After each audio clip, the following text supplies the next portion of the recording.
Start straight away. I think I've got a deadline. I think 9:25 I have to be finished with my talk because people need to go up to other floors. But very excited, as Alex has said. By the way, can everybody hear me at the back? Awesome. Okay, so we can keep this also interactive. I'm going to ask some questions throughout as well. But I want to find out, before I start, I just want to quickly get just a sense of maybe also your expertise and where you are and so forth, because it's also important, I think, for the rest of the day, just to get a sense of that.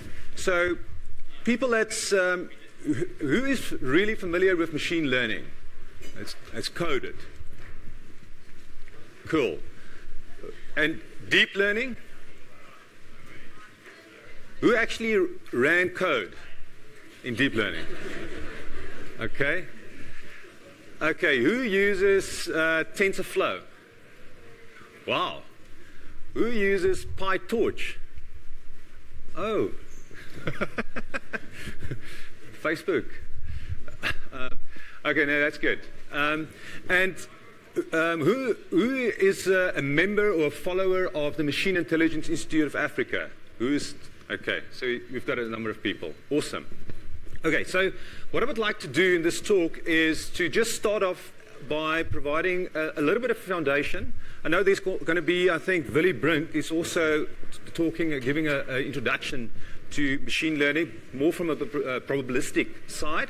But what I will plan to do with this particular talk is just to lay some foundations, and talk about architectures, talk a little bit about applications. Now, Alex is actually going to talk about a bunch of applications. As a matter of fact, he's going to try and fit in 10 and go through that, so that should be also an exciting talk. But if you look at the rest of the agenda, it's pretty exciting, and looking forward to all these presentations. So without further ado, I've been introduced, so I just want to quickly frame things. I've been in the AI business. I built my whole career effectively on AI, artificial intelligence. And I actually started way back in Stellenbosch University in the 90s. I got my PhD in AI, specifically recurrent neural nets. And the reason I mention that, because I'm going to talk a little bit about that as part of the foundations and architectures. And I've got my own stories around how things evolved. And I've got one slide that talks about how things evolved. And it's fascinating and interesting. In my instance, I did some things in recurrent neural nets, but then really start focusing on applications. So even when I was at university, what we did there was quite interesting. Things like, actually I collaborated with Professor Dan Stein. He's now one of the top researchers here at UCT in the Department of Psychiatry. And we've built neural network models of brain disorders, OCD, those type of things as well. So that was one of the applications and research areas as well. But more specifically, I was always interested, how can we apply this to improve things and help businesses thrive, help shape a better future. And that is very much part of my own personal massive transformative purpose. And also with MIA, the Machine Intelligence Institute of Africa, it's really how can we transform Africa? How can we use these technologies to actually make a difference? Which is really exciting. Now, with regards to just the applications, I really started working with the Department of Chemical Engineering and even with the Department of there's the Expert Systems Group in Leuven, Catholic University of Leuven. Willy Brink also collaborate with them a bit. But for me, it's really about the applications. And actually, what we did in those days, we wrote everything from scratch. We didn't have open source stuff available. We live in a different world now. In terms of frameworks, we can do things so much more quicker, which is so exciting. But in the era that I started my companies and so forth, we had to write everything from scratch. C++, obviously the engineers did a lot of stuff in MATLAB and so forth. So it was very exciting just playing with the software and understanding and doing your own tweaks with this. Things have evolved significantly since then. Anyway, so I'm not going to go too much into details here. I just want to quickly mention Cortex Logic. I'm not sure if they were mentioned as one of the sponsors, so we are one of the sponsors. And what we are trying to do is to help basically provide an AI engine for businesses. And the reason I mention that We live in and I'm going to talk about the foundations and algorithms and everything, but we've got such a rich toolbox that can deal with structured, unstructured data, and I think the challenge is how to build end-to-end solutions, how to operationalize big data analytics, how to work with unstructured data. And that's why if you look at what we've got available right now, especially with deep learning, just the ability to work with video, text, audio. And I'm going to show some biomedical applications just as part of the applications part. I actually presented this yesterday at the SABEC 2018 conference. But it's fascinating to see what people are doing to actually solve problems, say, for instance, for drug discovery. And I will talk a little bit about that as well. Now, just quickly with Cortex, so as I've mentioned, we've got this rich toolbox. So we live in the API economy, it's plug and play. There's a lot of commercial APIs, there's a lot of open source stuff, people are doing their proprietary stuff, we're putting solutions together at lightning speed, and it's really, the problem that you need to solve is to say, how do we take this and integrate this into a business to address business KPIs and help solve problems.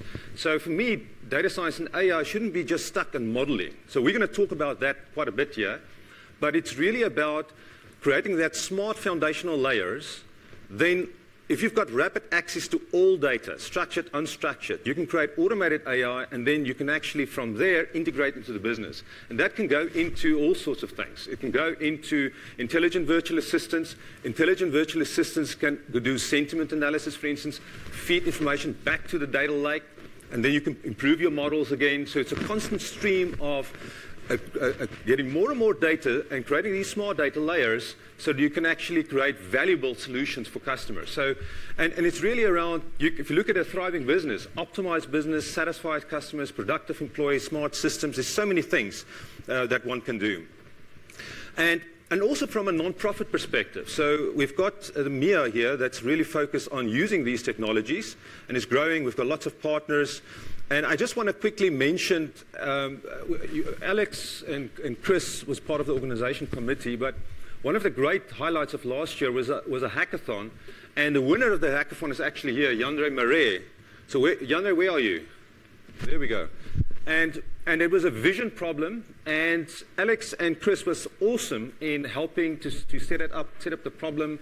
And we actually had, I think, almost 100 people there participating, and that's the kind of things that we want to do with MIA, support those type of things. We collaborate with the deep learning Indabas, with all sorts of AI conferences across Africa and the world.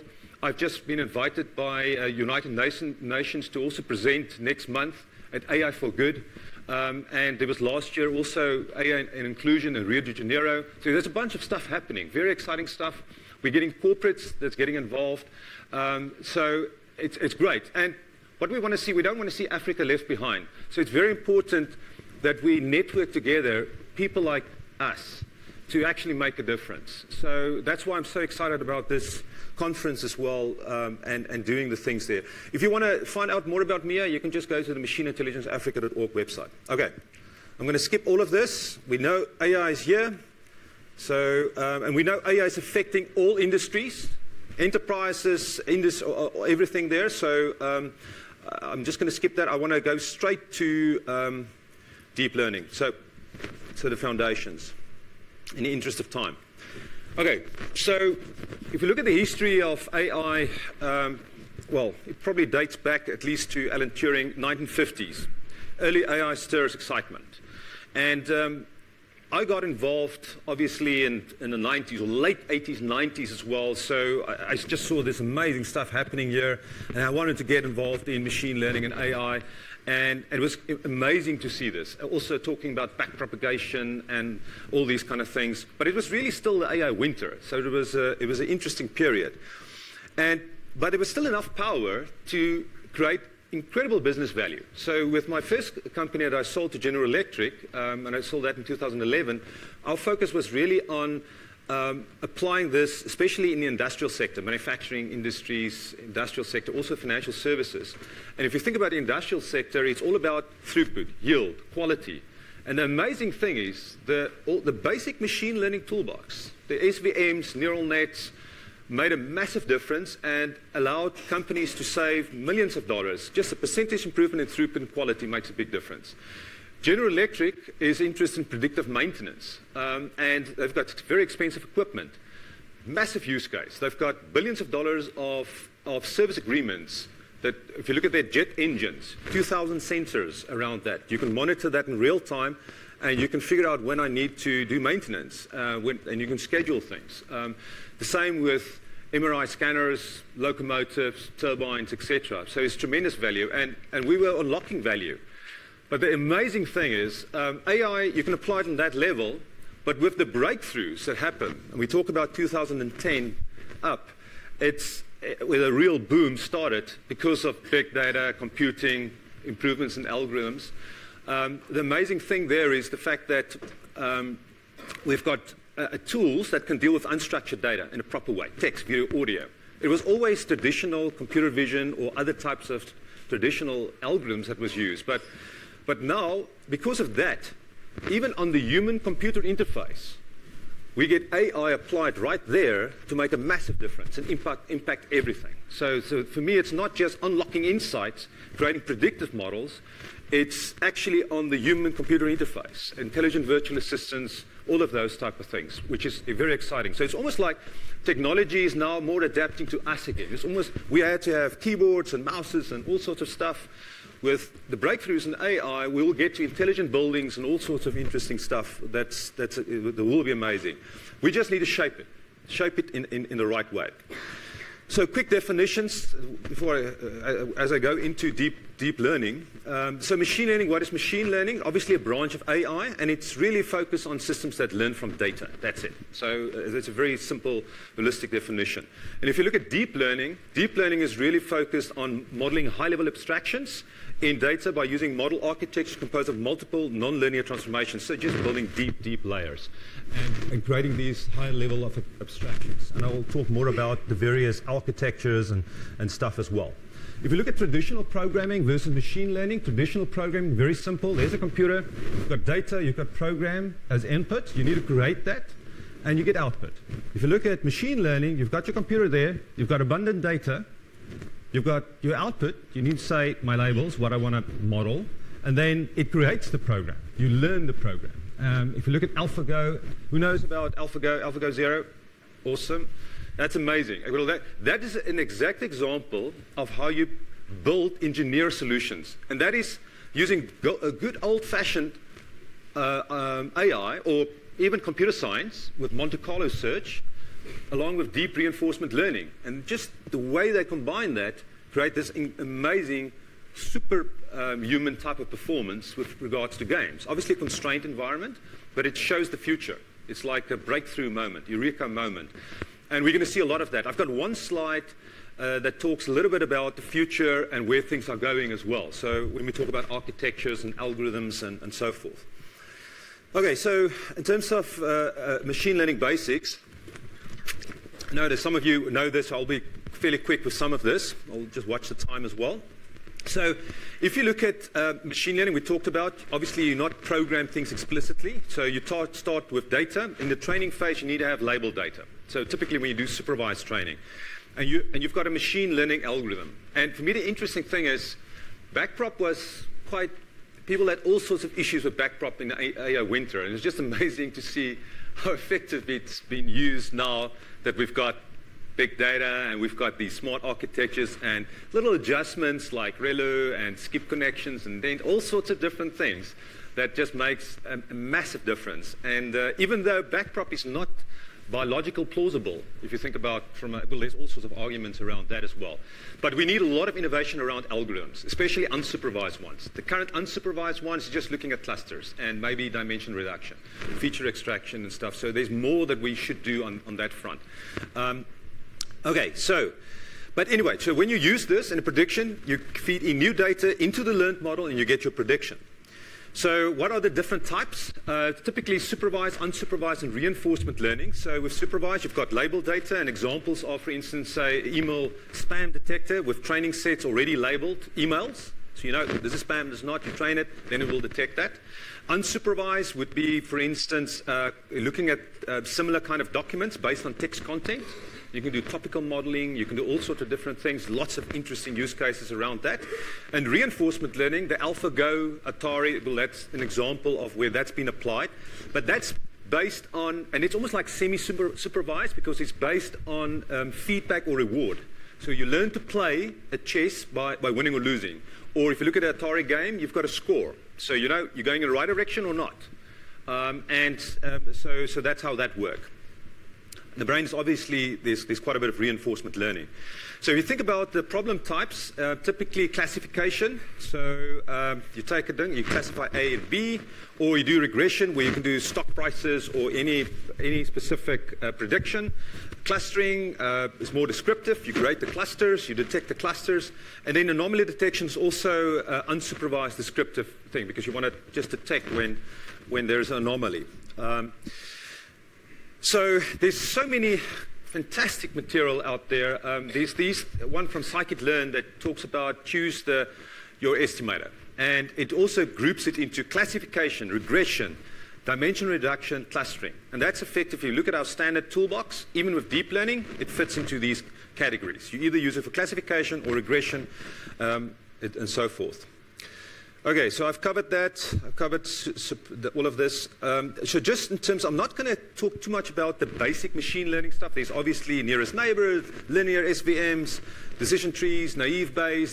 And some of those techniques are still, for the right problem, is the right technique. So for me, the way I'm looking at this, just a toolbox. Deep learning is not the best for everything.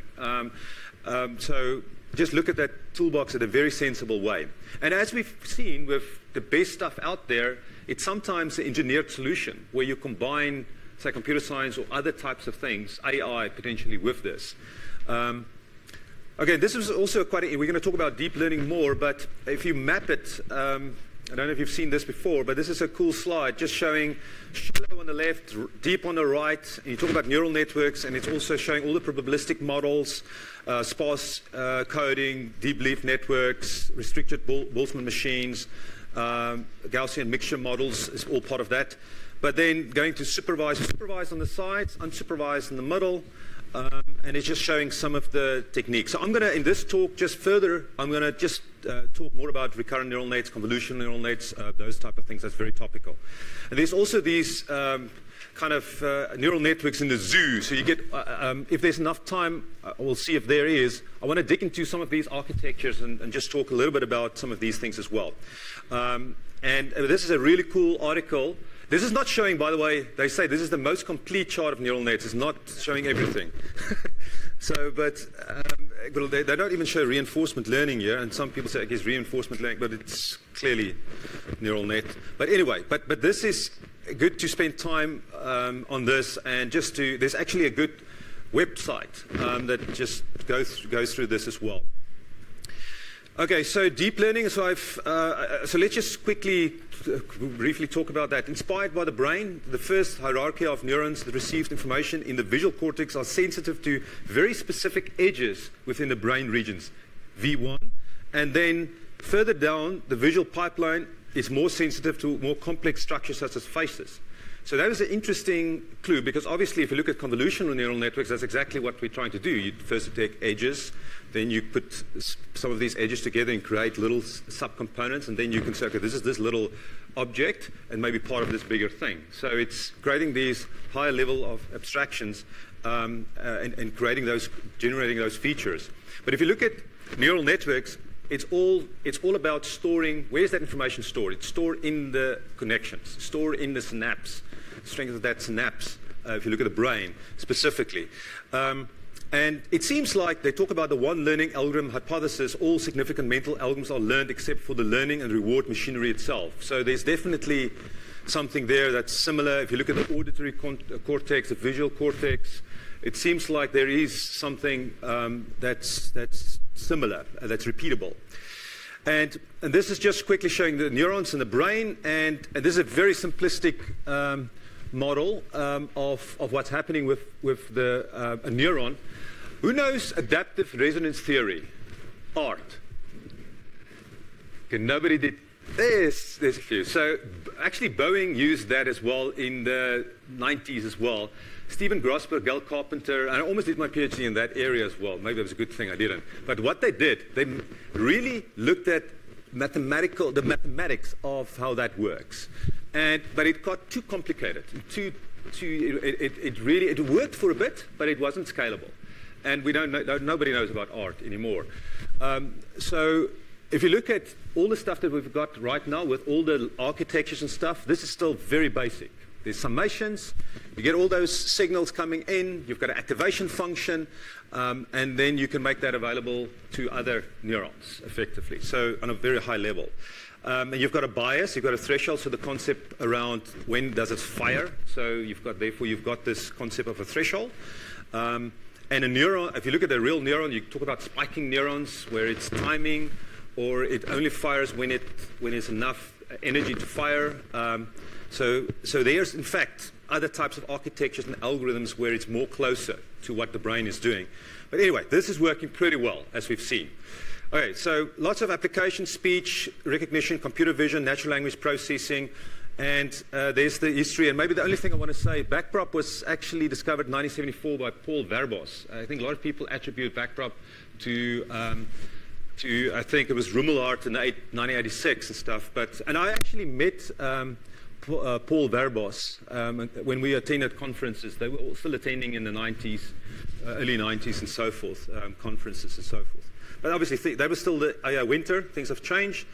I think what have changed here since 2010, I think with specifically, if you think about vision. So what you see in the blue there is the traditional computer vision, and applied to ImageNet, the Computer Vision World Cup.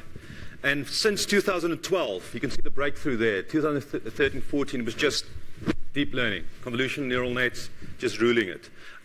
If you look at what Microsoft has done with speech recognition as well, you can see the same kind of things, where you see those error rates dropping down to human acceptable levels, which is amazing. So why deep learning? Obviously, I think it's amount of data, so it can actually do more of the amount of data. If you look at those traditional machine learning techniques, you got stuck with, doesn't matter how many data you feed it, it can't extract. It's not expressive enough.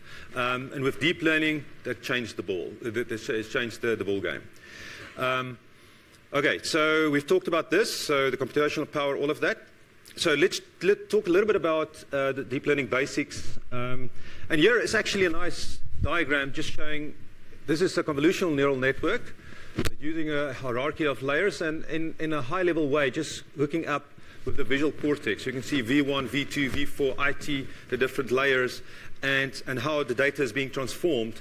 It's transforming the input data on every layer to create abstract notations, going from edge, nose to face, for instance. And if you look at now back to basics around these kind of things, you create these kind of hidden layers, hidden layers, and you can stack it up. What do you think is the, what I just want to get, who has trained neural networks with more than 100 layers? Wow. For what application did you use that? Financial, wow. What kind of network was that?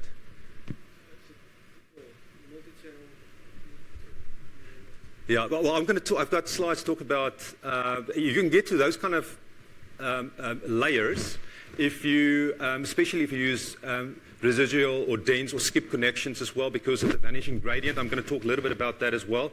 Then you can actually go as big as you want. Well, that's amazing because it was a problem. And obviously with computational power and data, there's no issues on that front. So I think one of the big things, I've showed that if you look at a specific neuron, I think one of the things that made a big difference was really around using proper nonlinear activation functions. And there's a bunch there. There's sigmoidal functions being used, TANH, ReLU, SoftPlus, for various purposes.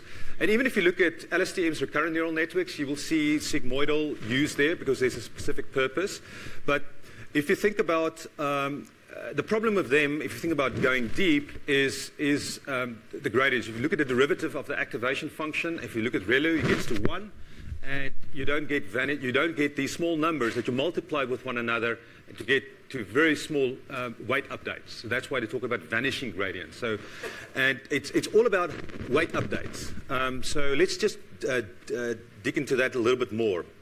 So if you look at backpropagation, it's effectively using stochastic gradient descent, and there's multiple ways of channeling that, working with that. So you get SGD, you get momentum that's actually pushing it in the right direction. And what you're trying to do is, obviously you've got a loss function, and you want to optimize the weights. You want to actually figure out what is the contributions of each weight in this neural network to the error.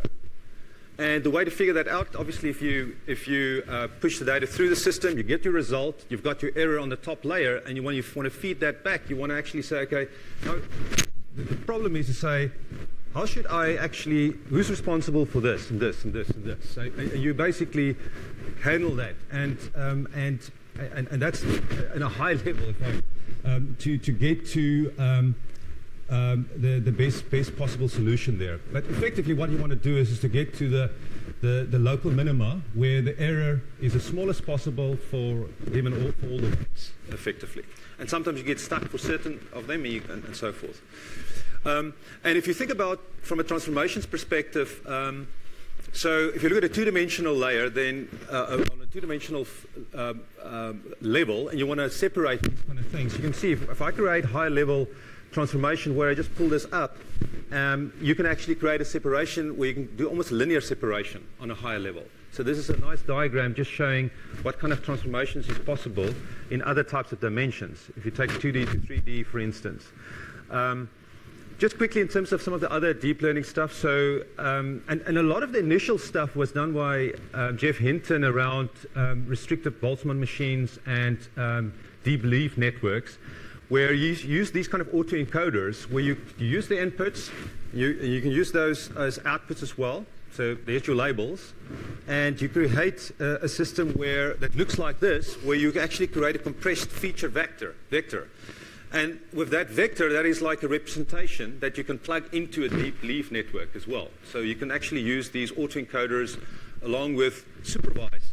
So this is kind of unsupervised because you've got your inputs and you just use it as output, but you learn features and then you can plug it in. And this is some of the initial breakthroughs that was great. And some of these applications for autoencoders is like topical modeling. You can use it as is, and where you've got a document and you want to basically what you do there is you just want to sort all the documents that's close to one another. You want to put them because they belong to the same topic, and you can use deep autoencoders for those type of applications. So if you look at deep learning primitives, fully connected, convolutional, recurrent neural nets, I'm going to dig into that now. So if you look at convolutional neural nets, and I've showed some slides already on this. So this is just, again, showing the example around recognizing faces. And Alex in his talk, I'm sure he's like a fundi on all these kind of image vision stuff. So he's going to show you a bunch of these applications on using this type of technology for various things. I'm going to show a little bit of applications, if there's time, on the biomedical front as well, where this has been utilized. So effectively, what you have here is a convolutional layer and a pooling layer. So the convolutional layer is really a feature detector, so it's filtering out the needed information. And I've got this slide here that's actually showing that.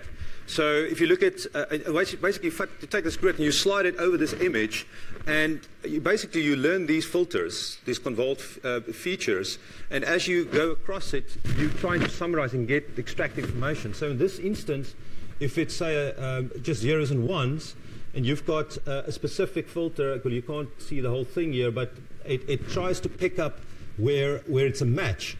And then it just sums it up, multiply and sum, and you get your extraction there. You've got a number for that. That's effectively what's happening on a high level with convolution. But with pooling, what you're trying to do is to max the average value of that particular feature of the region, going from, say, 6 to 3 or 4 to 2, and you create these kind of downsizing of the images. And that obviously helps as well, reduce with memory sizes and stuff like that. But effectively, if you look at, obviously, even if you look at the brain, maybe it's unfair, this this as well, the slide, to say AI is still dumb, but this is exactly it. When it looks at the picture, it sees that. But if you look at a picture, in the first layers, it's doing some stuff there, but we just look at the end result, and then we see it. But this is exactly what it is, the way we look at it right now. And this is just examples of some classification, and you can use it for captioning. I'm going to show some examples there as well. This is interesting, some examples here where you can obviously look at sentiment analysis, or you can look at someone's face and you can see if there's joy or they're happy. The one below is quite interesting. They actually, because they can figure out what is beautiful, for AI. And they talk about a Beauty.ai 2.0 contest. Welcome to the first international beauty contest judged by AI, which is fascinating. And there's even one can guess whether you're gay or straight from a photograph. Well, I don't want to go there, but anyway, so that is amazing. Anyway, so you can do a lot with convolutional neural networks, and today there's going to be more in-depth talk about that and the applications. On the recurrent neural network side, obviously anything that's looking at sequences, time series, if you look at natural language processing, all of that is great applications. If you say you want to predict the next word, the clouds are in the sky, and then it predicts that word. Or you say, I grew up in France, and later on I speak fluent French. And it learns to predict those kind of things. The problem is context, and how long can you remember? So, and with recurrent neural networks, and especially the ones that we work with, was like, I don't know who knows Elman recurrent neural nets, the simple ones. Yeah, those were the ones that we used in the 90s before, and Smith-Huber came out with LSTM's late 90s as well. And we use some of that simple recurrent neural networks in real-world applications. And I think the time was not right yet for convolutional and LSTMs then. And obviously things changed in the 2000s and 2010s. But anyway, so basically if you look at a recurrent neural network, you've got this connection that feeds back to the state. So it tries to remember the state, and you can unfold it. And then when you unfold it, it's just like looking at, this is the previous timestamp, the current timestamp, the next timestamp. And you've got a state, you've got inputs coming in, but you also remember what your previous state was. And clearly, the human brain is making use of recurrent neural nets on multiple levels. A lot of feedback and all sorts of connections. So we need to get better algorithms to train these kind of neural nets. So currently, it's obviously backprop still being utilized there. So basically, it learns sequences, and I thought this is also good. If you look at the design patterns of recurrent neural networks, so you can do one-to-one before it's image classification as well, but image captioning, where you've got the red here is one. You look at this particular image, you've got this information, and then you want to generate a caption for that. And then for that, you want to generate an output sequence. So that is a one-to-many example. There's also many-to-one, and you can use that, say, on text. You want to do sentiment analysis of this paragraph, and you want to see if it's positive, negative, neutral, and you can use it for that as well. Many-to-many is like machine translation. If you think about, you've got something in French, and you want to translate this to English. Or you want to classify image frame by frame. This is an example of if you've got a accident, for instance, you look at it time 0 to time 1, and you can actually train the system on those type of things. Okay, so deep learning basics. LSTMs, what was really cool here, and it's quite interesting, there's actually layers. All the gates in a LSTM is like a little neural network layer. So the introduction here was, first of all, I want to make sure that I can remember as long as I want to go back. So I need to have some sort of memory. So the introduction of a memory cell right there.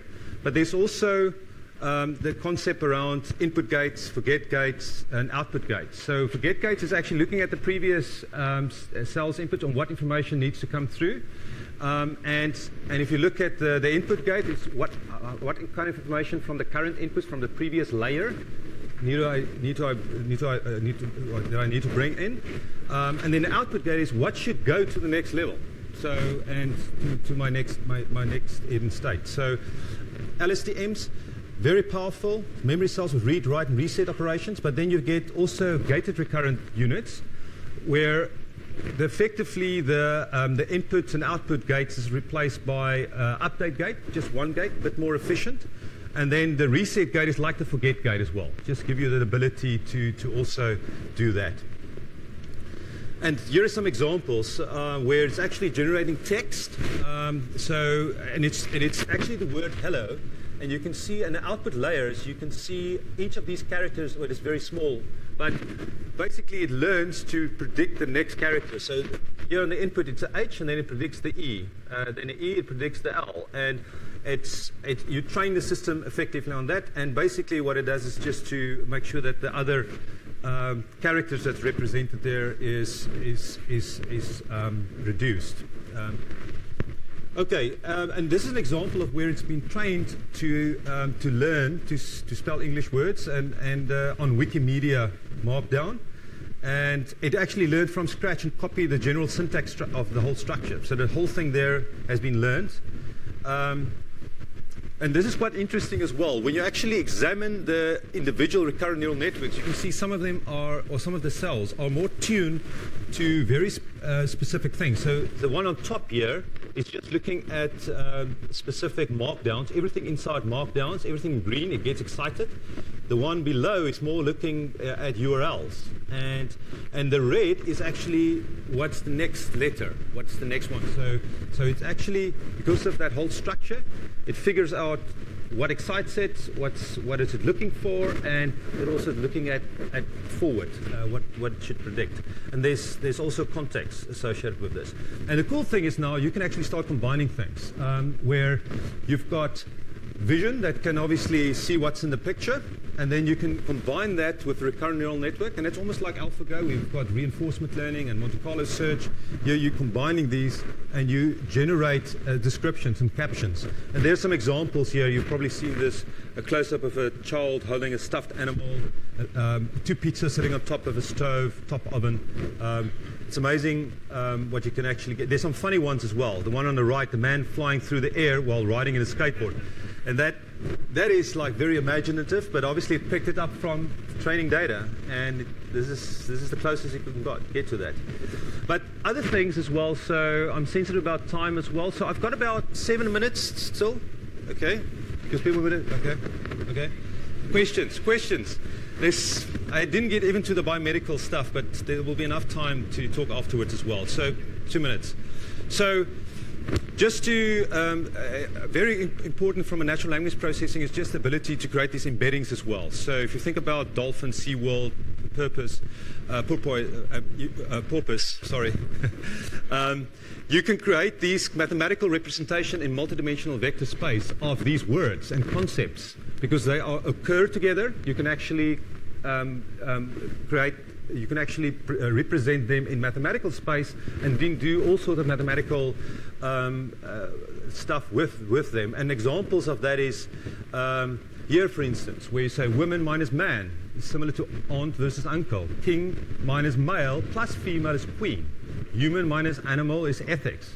And you can get that right because you've got this mathematical vector representation as well. Triggered by gender, pronoun, matters. Yes. Can we wrap up, or maybe just because of time? Yeah, just kidding. He's got to talk at 9:30, so I want to make sure there's enough. Yeah, we just need because the video recordings are synced to the time. Yes. So if it runs over, that's going to be very problematic, and we still need to move people. So that's fine. That's fine. Just 30 seconds. No.